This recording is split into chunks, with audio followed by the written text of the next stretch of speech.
In Russia, there are fewer and fewer citizens who support the war against Ukraine. Thus, according to the Russian Field poll, in September, the number of supporters of the war has decreased significantly from 25% to 16%, and there are more supporters of peace, from 23% to 27% in the federation. Women, young people, and low-income people are most negative about war, and this is not surprising, experts say. Indeed, after Putin announced partial mobilization, the war against Ukraine became not just a picture on TV.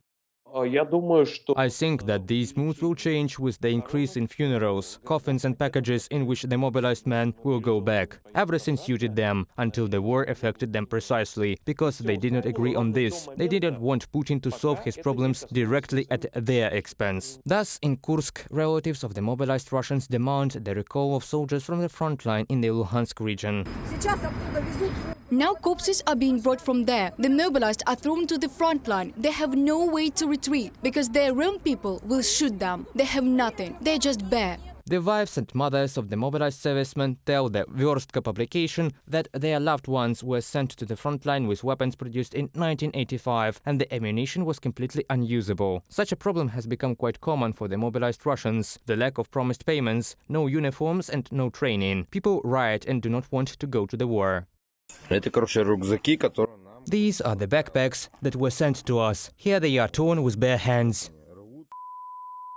According to Arkady Ostrovsky, editor of The Economist, Putin is counting on the fact that the more victims there are, the more people will be involved in the war against Ukraine, and as a result, support for the war will grow. However, Arkady Ostrovsky is sure that the Kremlin dictator has miscalculated. The decision is also bad, because public opinion was against the mobilization. We know this from surveys, including those of the Anti-Corruption Foundation, which they conducted. It turned out that in fact, 2/3 of the population of the Russian Federation was against the mobilization. This discontent and unwillingness to be recruited was especially acute among the young people, those under 40. They do not want to go to the war, so they flee Russia. According to Forbes, 700,000 people have left the Russian Federation after September the 21st. There are also more and more conscious objectors. Majority is trying to transfer to the alternative civilian service at least. At the same time, among those who support the war, only half of the citizens of Russia believe that it was necessary. Russian Field writes. But the Chronicles poll has shown that among the supporters of the war, only a third is ready to participate in it one way or another. For example, to donate money for the needs of the Russian army. Reported by Pavel Stelmach, Yulia Granovska, UATV News.